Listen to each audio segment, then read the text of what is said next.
Talvez você tenha dito, eu estou aposentado, o que essa série tem a ver comigo? Talvez você diga, eu sou dona de casa de tempo integral, o que essa série tem a ver comigo? É baseado talvez nessa possibilidade de questionamento seu, que eu gostaria de que você abrisse a sua Bíblia em 1 João 4, 3 e 4, e a gente vai pensar a respeito de como é que esta influência ou este posicionamento nos afeta de forma tão integral na nossa vida no dia a dia. 1 João 4, 3 e 4, para a gente não perder muito tempo, o texto diz assim: mas todo espírito que não confessa Jesus não procede de Deus. Esse é o espírito do anticristo, acerca do qual vocês ouviram que está vindo e agora já está no mundo. Filhinhos, vocês são de Deus e os venceram, porque aquele que está em vocês é maior do que aquele que está no mundo. A gente sempre pensa na figura do anticristo como sendo aquele sujeito que governará o mundo. Eu lembro que quando eu era adolescente e o Gorbachev assumiu, e ele com aquela mancha na testa, o pessoal já começou a definir, chegou o anticristo, porque o comunismo é a religião, a maneira sociopolítica de administrar do diabo, e aí parece o Gorbachev com aquela mancha, e aí você dizia, cara, que loucura, quando a gente era mais novo, a maneira como a gente enxergava o mundo para como a gente tem enxergado hoje. Principalmente quando a gente lê um texto como esse, a gente vê que o que a Bíblia tem dito é do espírito do anticristo, acerca do qual vocês ouviram que está vindo e agora já está no mundo. Uma das coisas que nós precisamos entender é que o final dos tempos, ele não pede necessariamente a presença de uma pessoa que será opositora a Cristo, mas o final dos tempos, ele pede a ideia, o conceito, o senso, onde todos aceitarão que Cristo não é necessariamente suficiente e nem necessário. Então, por exemplo, a gente não acredita que o final dos tempos haverá um antideus. A gente acredita que os finais dos tempos haverá um anticristo. Por quê? O conceito de Deus ele é amplo e ele é aceito de forma quase que universal. Qualquer religião que você abra e vai estudar, eles vão falar que existe um Deus criador de todas as coisas, um Deus que é soberano, um Deus que existe desde o início, um Deus, e o conceito de Deus é o mesmo. Agora, este Deus que desce dos céus e vem ao nosso encontro, e ele morre na cruz por causa dos nossos pecados, ele paga o preço, a condenação, aquilo que nos separava deste Deus Criador, que era o pecado. Este Deus que vem ao nosso encontro e que tem um nome chamado Jesus Cristo, esse cada vez mais será menos aceito, e este cada vez mais nos afastará de todos os outros, ou de todas as outras crenças. Quando a gente chega hoje em dia se posicionando, dizendo o único Deus verdadeiro é Jesus Cristo, todas as outras filosofias, religiões e seitas que dizem não, Deus é um só, nós nos tornamos cada vez mais antipáticos, cada vez mais distantes, cada vez mais excluídos, cada vez mais segregados, porque nós acreditamos num Deus chamado Jesus Cristo. É por essas e outras que eu não gosto da terminologia genérica que nós usamos muitas vezes para apresentar o Deus verdadeiro. Muitos chamam de o grande arquiteto do universo, outros chamam de o poder superior. Eu gosto de definir que este Deus, ele tem um nome e é Jesus Cristo, porque em Cristo o movimento de amor de Deus por nós é visto. Em Cristo o que Deus fez por nós é visto. Em Cristo o que Deus pagou por nós, ou como Deus pagou por nós, é visto. Então significa que no final dos tempos, e já existe hoje, um movimento contrário a Cristo. Isso é óbvio, já existe, é óbvio. O problema é que nós estamos inseridos nisso, nós estamos vivendo neste meio. Nós não fomos excluídos do mundo, e a oração de Jesus é brilhante em João 17, quando ele diz, eu não peço que os tires do mundo, mas que os livre do mal. Recentemente ouvi do Anselmo um movimento de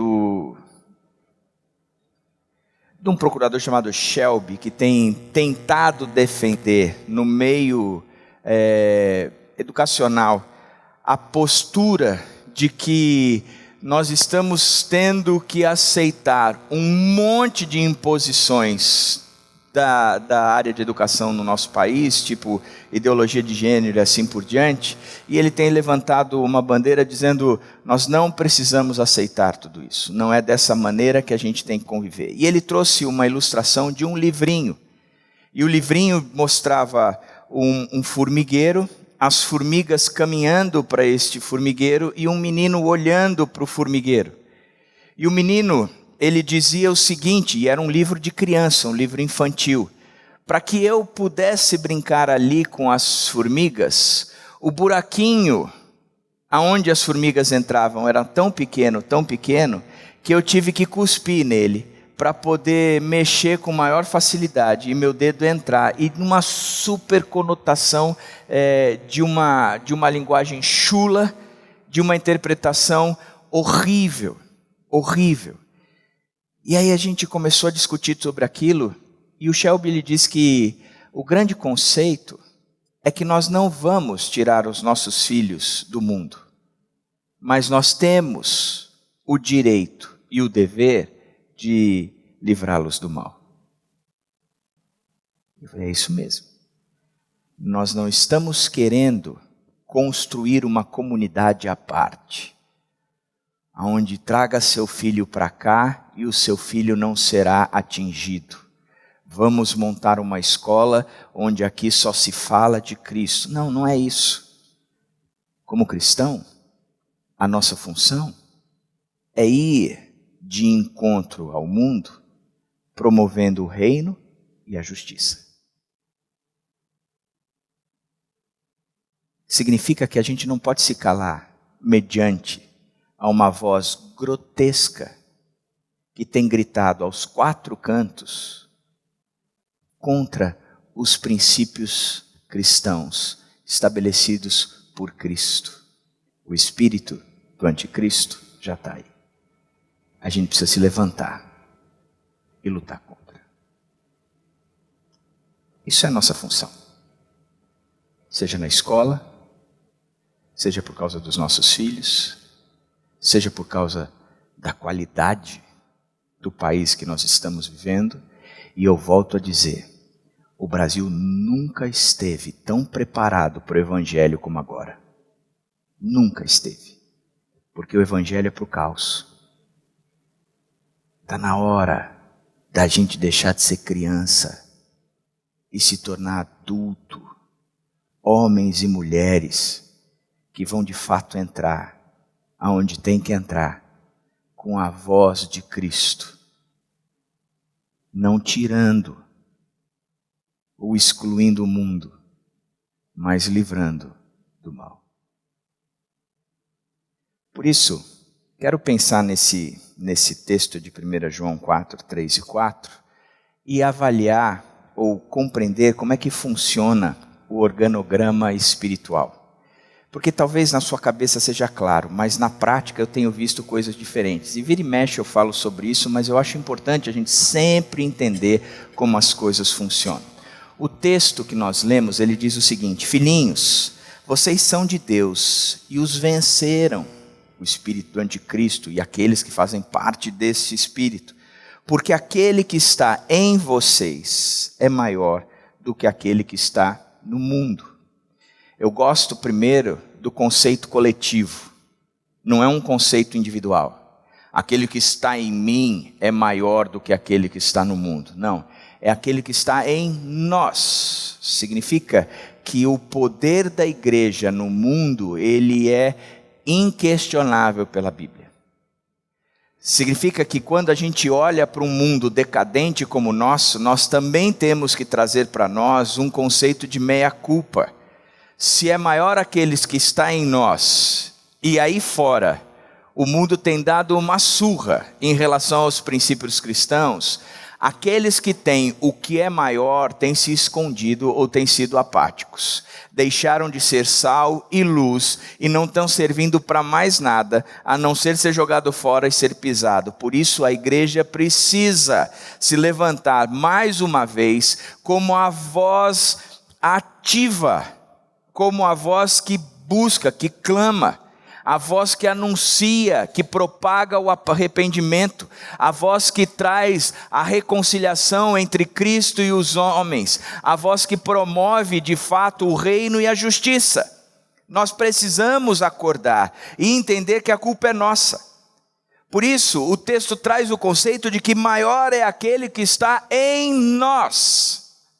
Em nós. Em nós. Quando nós pensamos no organograma, a gente pensa da seguinte forma: existe Deus, os do bem, o diabo e os do mal. Esse tem que ser o organograma. Porque na nossa cabeça, a coisa se faz da seguinte forma: existe Deus e a força opositora a Deus, como se fosse o bem e o mal. Existe Deus e do outro lado está o mal, o diabo. E Deus e o diabo lutam entre si. E debaixo de Deus estão os do bem. Aqueles que são bonzinhos, aqueles que estão debaixo das ordens, que obedecem a Deus. E do outro lado estão aqueles que são do mal, aqueles que estão debaixo do diabo. E aí é uma guerra entre Deus e o diabo, os do bem e os do mal, o tempo todo. Isso você vai dizer: André, mas será que tem gente que pensa assim? Se tem. Gente que chega para mim e diz: você pode ir na minha casa orar? Mas por quê? Porque o bicho está lá. Mas como é que ele está lá? Cara, a gente está brigando muito lá em casa. Muito, mas muito lá em casa. E o diabo está pintando e bordando lá em casa, ele está passeando pela casa. Entendi. André, você pode ir comigo no meu escritório, na minha empresa, na minha firma? Posso. Fazer o quê? Orar. Orar por quê? Rapaz, o diabo está lá. Tem alguém que fez algo contra mim. Mas por quê? Não consigo fechar um negócio. A crise bateu violenta. E está de tal forma, André, tal forma, que não dá para acreditar que o diabo está lá dentro da minha empresa. Tem que estar. André, você pode orar pelo meu casamento? Posso. Por causa de quê? Porque o diabo está lá. Mas onde especificamente? Quando você deita na cama, ele à noite deita do seu lado. Na hora que você está interessado no diabo, você está subindo as paredes, ele não está lá. Mas em geral está. O diabo está lá. E você quer que eu faça o quê? Vai lá expulsar o diabo. Tá bom. É isso que você quer? É isso que eu quero. Interessante como a gente enxerga tudo. Como se fosse uma força opositora a nós. Onde Deus e essa força estivessem lutando o tempo todo, um contra o outro. Como se Deus às vezes quisesse dar um grito dizendo: eu sou Deus e acabou. Diabo, saia daqui. Estou dando uma carteirada. A Bíblia nunca apresenta isso. Nunca. Na conversa com Jó, Deus pega o diabo e utiliza o diabo para o crescimento de Jó. Na conversa com Paulo diz: eu tive algumas visões, revelações de Deus, e a minha tendência, a minha propensão é ser orgulhoso, metido. Eu vou começar a me achar o cara por causa das revelações que Deus me deu. Por causa disso me foi posto um espinho na carne, mensageiro de Satanás. Quem pôs? Jesus. O que ele pôs? Um espinho na carne de Paulo. E quem era esse espinho na carne? Um mensageiro de Satanás. Ou seja, no organograma celestial, Deus é maior que tudo. tudo e não há opositor a ele. Ele manda no diabo, manda na gente, manda na criação, ele que estabeleceu todas as leis e acabou. É assim que as coisas funcionam. Significa que não tem como a gente ficar discutindo o que é Deus e quem é o inimigo de Deus, e não existe. Da mesma forma como não existe, quando Deus chega em nós e habita em nós, o texto está dizendo que Ele é maior, e aquele que habita em nós, do que aquele que está no mundo, porque o diabo já é vencido. Ele diz: escuta, no mundo vocês vão passar por aflições, mas tenham bom ânimo, porque eu venci o mundo. De certa forma, o que ele está dizendo é: eu já estou entregando para vocês o mundo vencido. É uma questão de ser vencido agora e estar vencido de fato quando eu voltar. Mas ele já é vencido por vocês, porque maior é aquele que está em vocês do que aquele que está no mundo. Por isso, eu fico indignado quando muitas pessoas chegam para mim e dizem: o diabo está vindo. Escuta, assuma a sua postura. Assuma a sua postura. Ele é um inimigo chato, vive ao nosso redor esperando um momento de nos devorar? Sim, sim. Ele não é um Palmeiras, um time qualquer. Não é uma coisinha insignificante que precisa ficar trocando de liderança o tempo todo de quem administra para ver se vale a pena sobreviver. É time campeão. É aquele que já chega na final com diferença de 3. É nós. É nós. É nós. A diferença é brutal. Falando: escuta, vamos acordar. Agora, por que eu estou dizendo isso? Porque uma das coisas que você precisa entender é que todo o cristão que se converteu de fato a Cristo Jesus, todo cristão é um líder. Todo cristão é um líder. Porque ele é maior. Por causa daquele que é maior nele. E por isso ele tem autoridade sobre o diabo e aqueles que não são de Deus.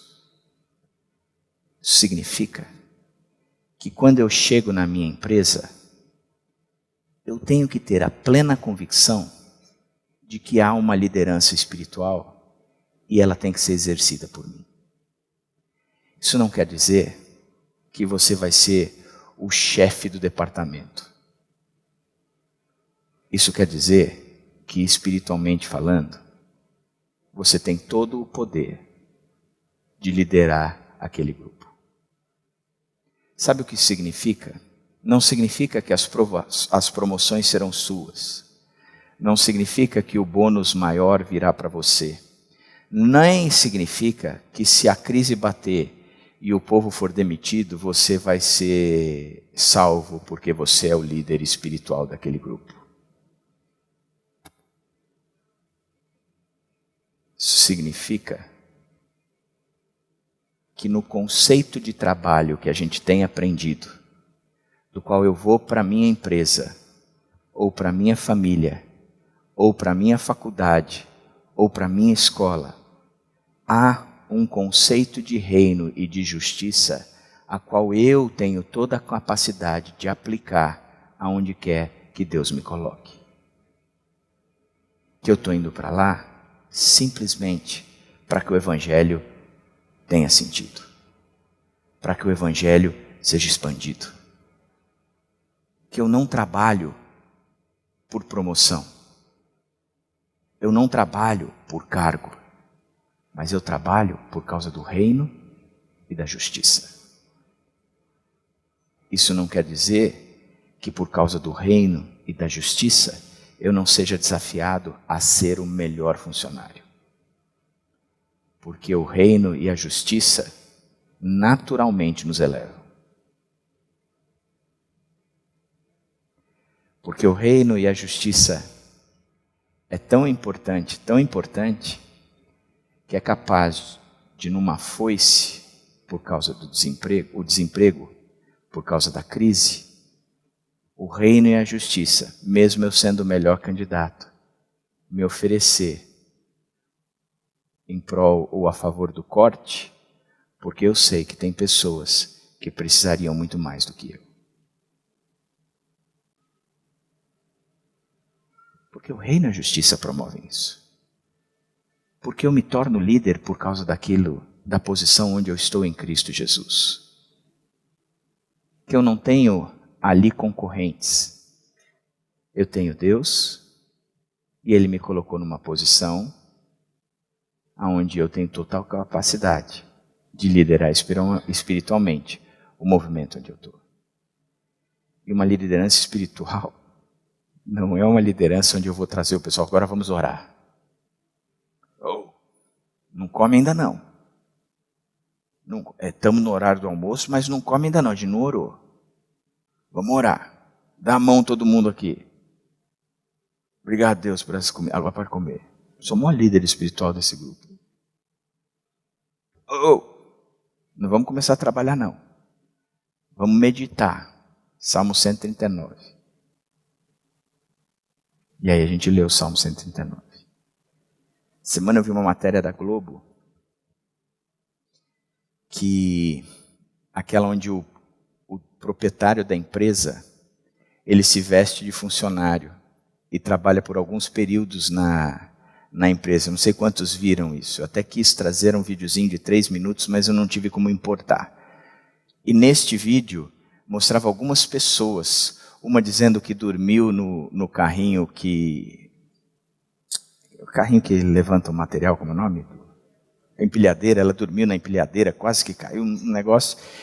Aí o patrão estava ali passando por outro, dizendo, que horas foi? Não sei, inventa qualquer hora aí. Que horas você vai? Inventa qualquer hora, dizendo isso para o patrão. E o patrão ali passando-se por um colega de trabalho dele, até que foi num rapaz, era o encarregado da equipe.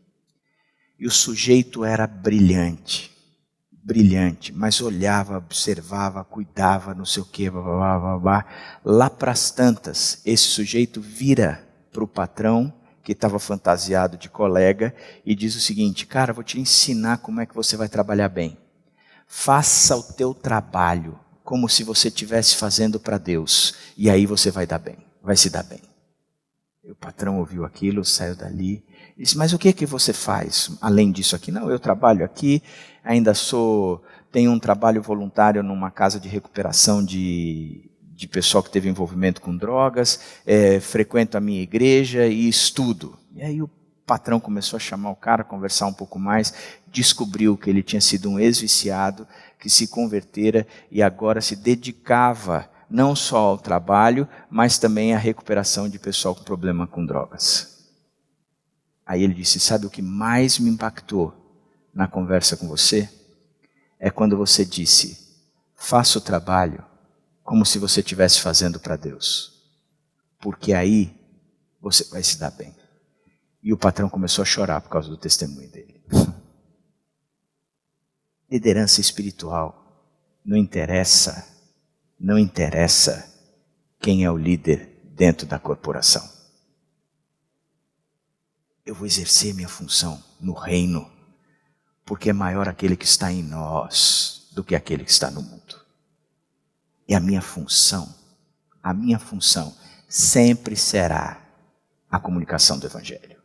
Sempre será a comunicação do Evangelho.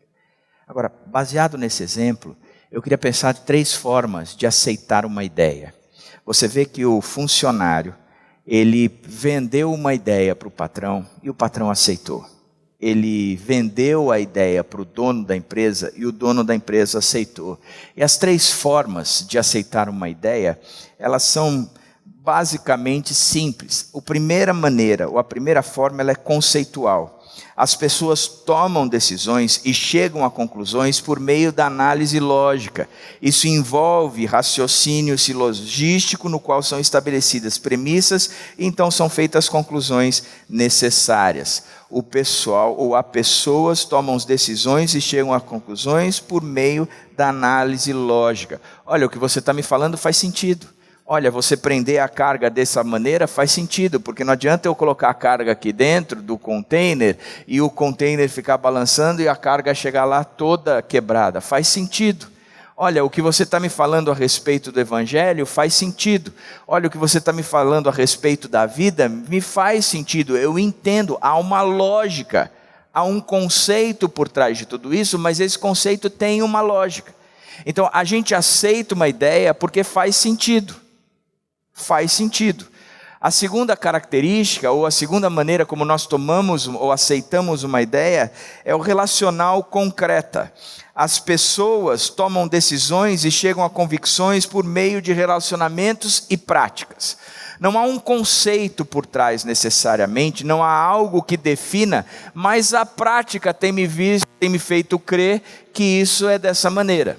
Por exemplo, se a mãe diz não sai porque vai chover, a prática me diz que por maior o sol que esteja lá fora, a mãe tem uma capacidade de intervir no tempo absurda, quase que uma bruxaria. Por causa disso, eu não saio de casa sem um guarda-chuva.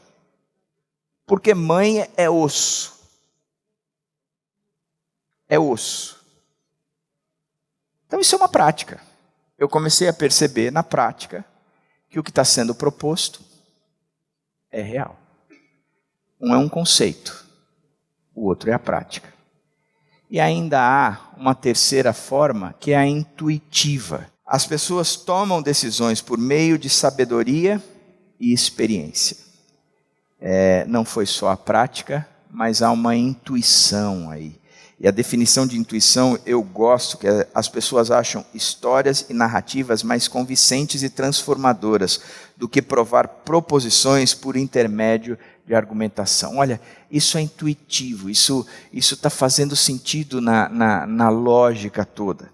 Então, quando a gente está conversando com alguém, a gente tem que entender que por trás de tudo isso, se eu sou um líder espiritual, preocupado em que a pessoa entenda o Evangelho e aceite o Evangelho, qualquer ideia que eu venha propor, ou que eu quero que a outra pessoa aceite, serão 3 as formas dela aceitar: ou conceitual, ou relacional concreta, ou intuitiva.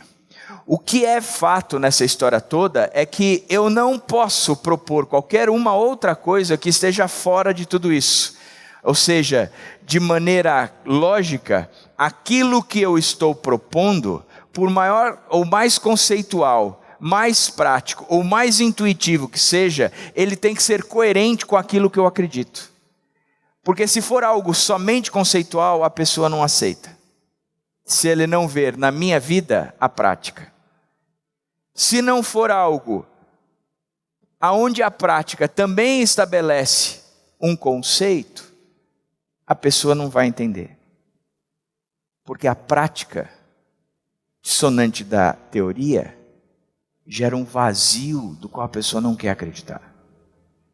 Ele não vai acreditar.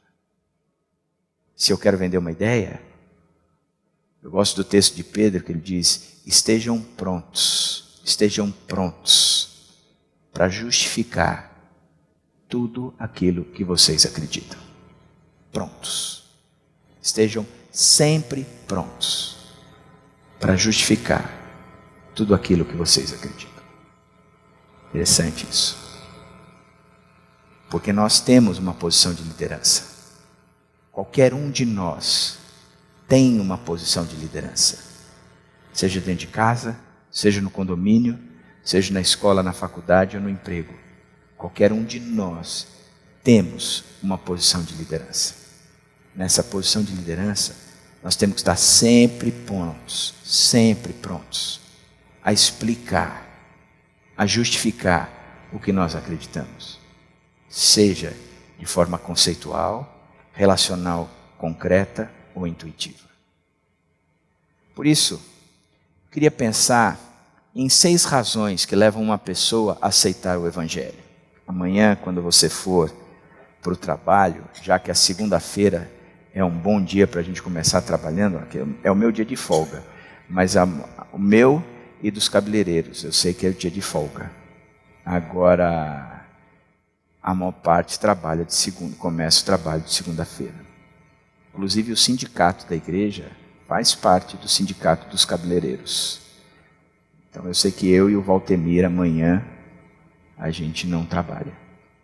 O fato é que você levantando amanhã para trabalhar, você vai ter que entender que você tem uma posição de liderança. E a posição de liderança é: eu tenho que apresentar o reino e a justiça, buscar o reino e a justiça. Significa que eu posso até ser subordinado ao meu chefe, mas eu tenho uma liderança espiritual. E o evangelho tem que ser muito bem pregado por mim, para que ele entenda o que precisa acontecer na vida dele, e dessa forma ele aceite a Jesus Cristo. É para isso que eu vivo.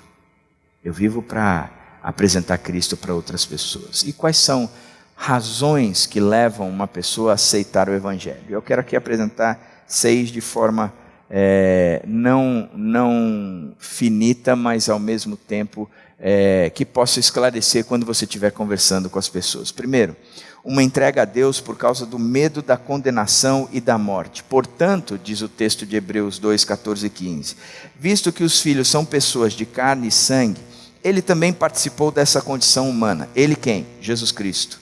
Jesus Cristo se fez homem, ou participou da condição humana, para que, por sua morte, derrotasse aquele que tem o poder da morte, isto é, o diabo, e libertasse aqueles que durante toda a vida estiveram escravizados pelo medo da morte. Uma das coisas que eu tenho aprendido ultimamente é que a morte é algo que tem aterrorizado o ser humano, inclusive o cristão. E tem muito cristão dando vexame na hora da morte. E ainda digo mais, muito parente de cristão dando vexame maior na hora da morte. Porque a Bíblia é clara, diz: o viver é Cristo e o morrer é? Então vamos repetir: o viver é Cristo e o morrer é? O viver é Cristo e o morrer é? Lucro. Se o morrer é lucro, gente, como é que a morte tem que ser vista por um cristão? Como ganho. Ganho. E é lucro em todos os aspectos. Lucro espiritual, você está na cara de Deus logo depois. É lucro físico, aquela dor toda passou e tudo mais. É lucro emocional, você não tem mais medo, insegurança, mais nada. É lucro financeiro, já não está mais dando todas as despesas que você está dando no meio de todas as suas doenças. É lucro, é lucro. O viver é Cristo e o morrer é lucro. Agora, o fato é que quem não entendeu e não se relacionou com Jesus Cristo, entendeu que a morte dele trouxe a vitória sobre a morte, que é o que o texto está dizendo, vive, como o próprio texto diz, escravizados pelo medo da morte. Pastor Ari Veloso, ele amava pregar em velório, amava pregar, era o ambiente que ele mais gostava de pregar. Antigamente, de Vila Alpina, no crematório de Vila Alpina, tinha um totemzinho assim com um botãozão vermelho, e era a família que apertava o botão, que aí o caixão descia e ia embora. Diz que as famílias relutavam para fazer isso. Ele amava apertar aquele botão.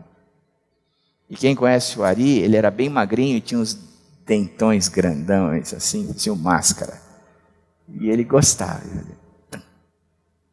Primeira vez que ele me ensinou a fazer velório, estava o corpo estendido no caixão, ele batia no testa. Um dia vocês vão estar aqui. Vocês estão preparados? Porque ele entendia que a morte confrontava a realidade da vida. Porque a verdade é que todos nós um dia vamos encarar a morte. Está entendendo, Nelene? Todos nós um dia encararemos a morte. Todos, não tem como fugir. Todos nós. Agora, o fato é que a realidade da morte assusta muitos, porque não tem a convicção do que vem depois da morte, a não ser aqueles que entendem de fato quem Jesus Cristo é. Estava conversando com uma pessoa essa semana, a pessoa estava fazendo uma pesquisa, ou leu uma pesquisa, não lembro direito, dizendo que aquele que é cristão, na hora da morte, é aquele que enfrenta melhor o momento. O ateu enfrenta muito bem o momento. Ele acabou. Não tem mais nada depois, acabou. O cristão sabe o que vem depois. Diz que quem pior enfrenta são aqueles que tiveram uma criação religiosa, mas não tiveram um posicionamento de fato religioso durante a sua vida. Porque a insegurança do que vem pela frente destrói qualquer esperança deles. O medo da morte. Uma das coisas que eu tenho percebido é que no leito de morte, as pessoas aceitam a Cristo, que é uma coisa. Lembra do ladrão na cruz? Instantes antes ele estava tirando um barato, junto com outro. Ele desce da cruz, salva a si mesmo. Aí de repente um para. Espera aí, nós temos razão de estar aqui. Ele não. Senhor, lembra-te de mim quando entrares no paraíso. E qual a resposta de Jesus? Eu vou acabar com o teu medo de morte. Ainda hoje estarás comigo no paraíso. Não precisa temer o que vem pela frente. Nós estamos juntos. Eu estou com você. Então a gente tem que entender que muita gente tem medo da morte e a gente precisa esclarecer de fato o que é isso. De fato. Segunda característica. Uma entrega a Deus por causa do desejo de ficar livre do peso da culpa. Já os que se apoiam na prática da lei estão debaixo de maldição, pois está escrito: maldito todo aquele que não persiste em praticar todas as coisas escritas no livro da lei. É evidente que diante de Deus ninguém é justificado pela lei, pois o justo viverá pela fé. A lei não traz para nós garantias de salvação, pelo contrário. Por que a lei existe? A lei só existe para apontar o pecado, diz Romanos. Porque a gente não consegue cumpri-la. O fato é que se você for conversar com qualquer pessoa e perguntar aquela perguntinha que eu já ensinei a vocês, por que você tem que passar a eternidade ao lado de Deus? E você vai ter que responder isso. Por que Deus deixaria você entrar nos céus dele? E você vai ter que responder isso. Se você estivesse entrando nos céus e Deus parasse você e perguntasse, por que eu tenho que deixar você entrar no meu céu? O que é que você responderia? Eu tenho certeza que a maior parte continua respondendo. Entre os erros e os acertos, eu acertei mais do que eu errei. Eu não fui uma má pessoa. Mas o fato é que ninguém até hoje chegou para mim com a resposta dizendo: eu vou para lá porque eu sou boa pessoa. Eu vou para lá porque eu só fiz o bem. Eu vou para lá porque eu só propaguei e promovi o que havia de melhor. Eu vou para lá porque eu fui a imagem de Deus. Eu fui parecido com Ele. Eu espelhei. Ninguém nunca respondeu isso para mim. Nunca. Porque no fundo, todos nós carregamos uma culpa. A culpa do distanciamento de Deus.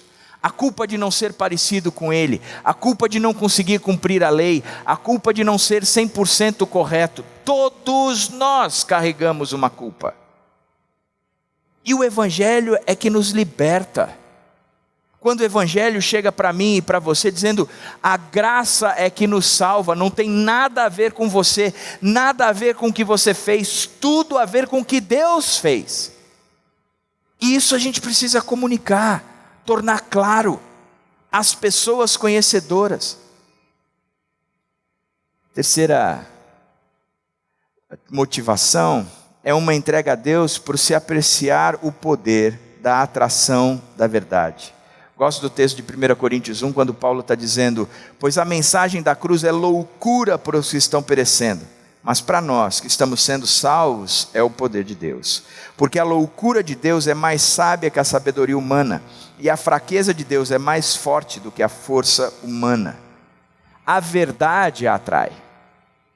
E tem muitas pessoas que se aproximam de Deus simplesmente pela verdade. Porque eu vou falar um negócio para vocês. O Evangelho, no mundo de hoje, é a pregação de algo que é loucura. Culto de Páscoa, gente, é um sofrimento para quem está pregando, porque você diz, cara, a gente está trazendo um monte de gente que nunca ouviu falar o Evangelho, e o que a gente vai falar é, teve alguém que morreu ao terceiro dia, esse alguém é o Deus que desceu dos céus e veio ao nosso encontro, ele morreu e ao terceiro dia ele ressuscitou.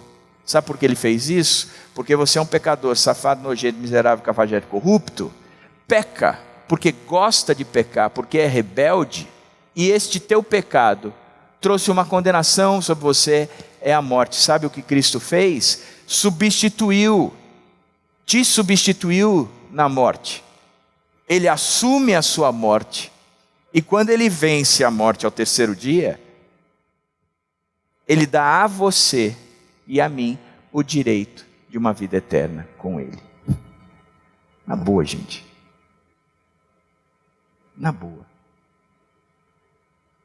Isso é loucura para quem não crê. É loucura para quem não quer. Entretanto, quando a gente vai fazendo uma análise certa, sábia, sincera de quem nós somos,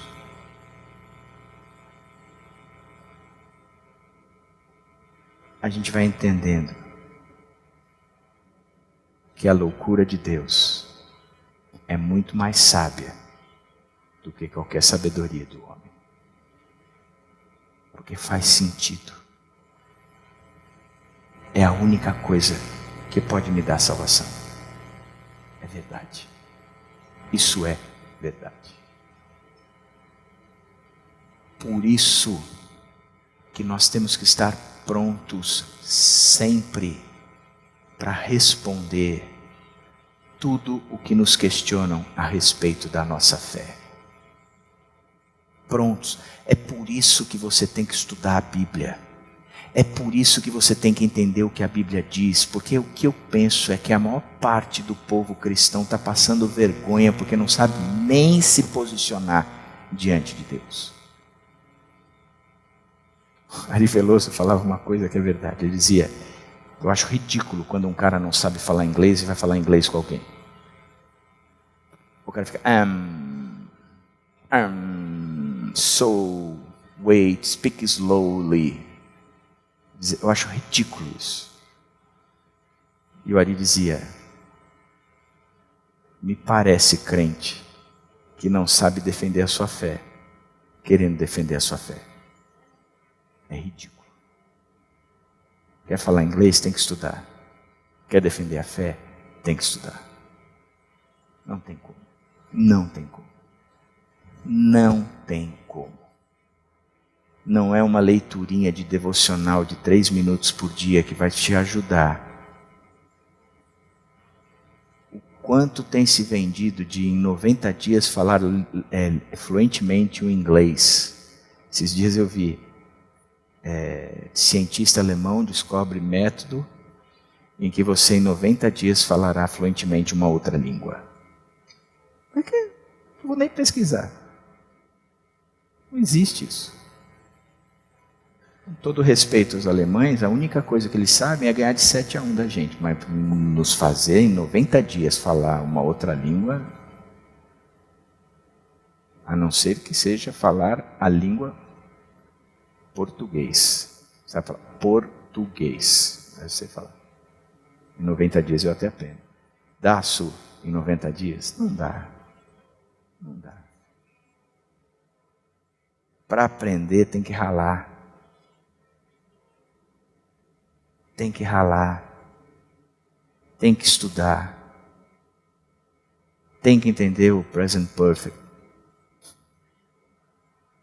Tem que entender, tem que estudar, não tem jeito. Uma entrega a Deus para satisfazer anseios existenciais não atendidos. João 4, 13 e 14. Jesus respondeu, quem beber dessa água terá sede outra vez, mas quem beber da água que eu lhe der nunca mais terá sede.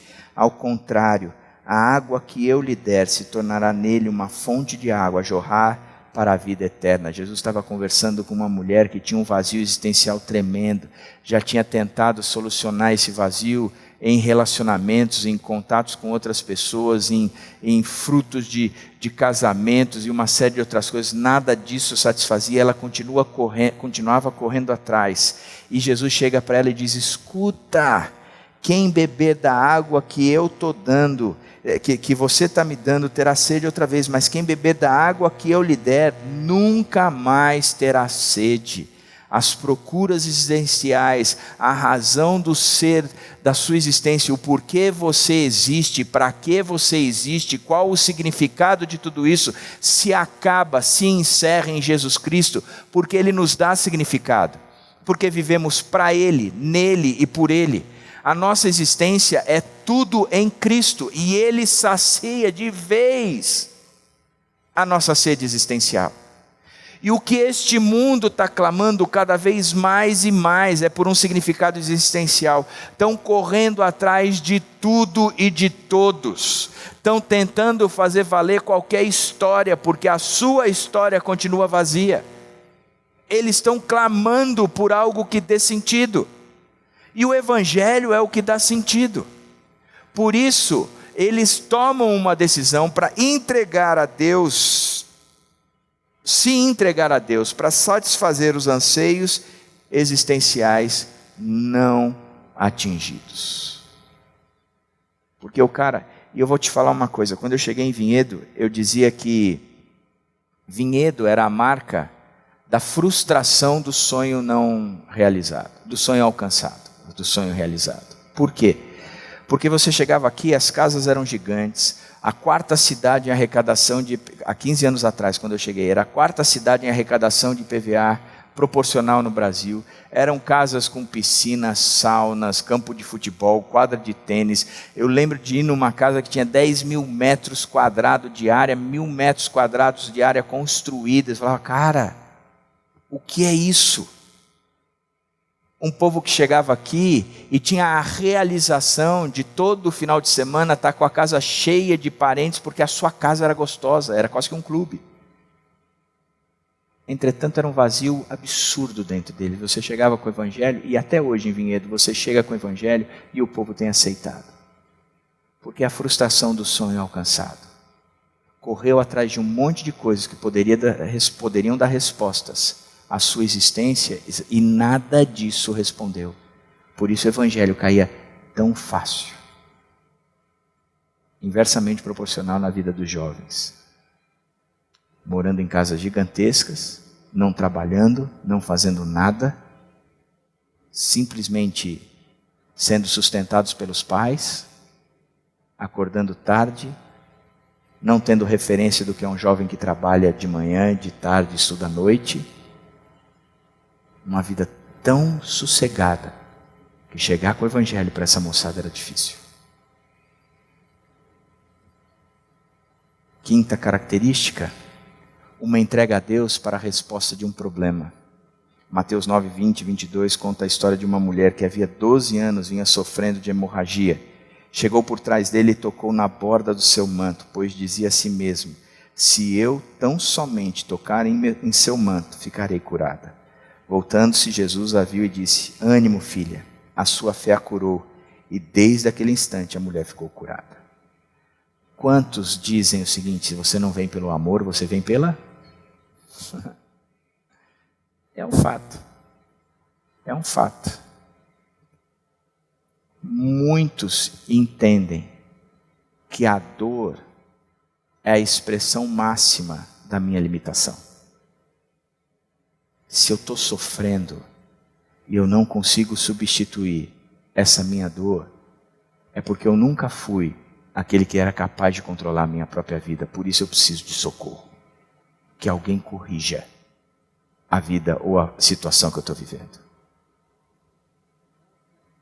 Por isso que só procuram um pastor quando a crise se instaurou de fato. É aquilo que eu digo. São pouquíssimas, mas raras, conta na mão, pessoas que me procuram para contar as bênçãos. Conta as bênçãos, conta as quantas são recebidas da divina mão. Uma a uma, dize-as de uma vez, e hás de ver surpreso quanto... Eu nunca vejo ninguém cantando essa música. André, perdi o emprego, estou com um diagnóstico terrível, meu filho se perdeu, minha filha se perdeu, meu casamento se acabou, meu emprego foi por água abaixo. Eu preciso de Deus. Por quê? Porque se tem no pastor a referência do socorro de Deus, né? Como se a gente tivesse a capacidade de orar e mudar todas as coisas. Então, como a situação se tornou impossível, impraticável, invivível, então eu vou ao pastor que vai me ajudar, vai resolver o problema. Porque para mim, eu acho um privilégio receber uma pessoa assim. Porque é uma grande oportunidade apresentar o Evangelho. Porque o Evangelho é para o caos. E uma pessoa quando está vivendo isso, é a melhor esperança para ela. É a esperança do Evangelho. E a última característica é uma entrega a Deus simplesmente por causa do desejo de ser amado. João 3,16, porque Deus tanto amou o mundo que deu seu Filho unigênito para que todo o que nele crê não pereça, mas tenha a vida eterna. Uma das coisas que nos leva a crer em Deus é o amor dele por nós. Um amor que constrange, porque Deus é amor. Deus é amor. A gente não vai encontrar um amor genuíno, verdadeiro, em relacionamentos que não venham de Deus. Porque relacionamentos que não venham de Deus, é impossível ter um amor verdadeiro, porque é somente de Deus que vem o amor, porque Deus é amor. O que a gente tem que entender é que o Evangelho apresenta a Deus, logo apresenta o amor. De um Deus que pagou o preço para nos ter. De um Deus que nos criou a sua imagem e semelhança. De um Deus que mesmo tendo o seu filho rebelde, ele diz, eu vou trazê-lo à ideia inicial que eu tinha para você. E eu vou pagar o preço para fazer tudo isso o mais rápido possível. Por isso uma das coisas que eu e você precisamos entender é que lá fora o povo está dando um grito em prol do amor. O povo está sedento por amor, está carente, estão espelhando amor na maior caracterização de relacionamentos. Eu posso ter 2, 3, 4. Esses dias eu vi uma chamada de um aplicativo para quem é casado. Você é casado, mas isso não impede de você ter outros namorados e outras namoradas. Entre aqui e arrume um namorado e uma namorada, mesmo sendo casado. É um aplicativo para quem é casado. Cara, aonde nós chegamos? Aonde nós chegamos? Aonde nós chegamos? Chegamos num mundo que nunca experimentou o amor e está correndo de todas as formas para viver, experimentar, degustar o que é o amor. E cabe a mim e a você, como liderança espiritual, explicar, apresentar o verdadeiro amor em Cristo Jesus. Por isso que diz, filhinho, vocês são de Deus e os venceram, porque aqueles que está em vocês, é maior do que aquele que está no mundo.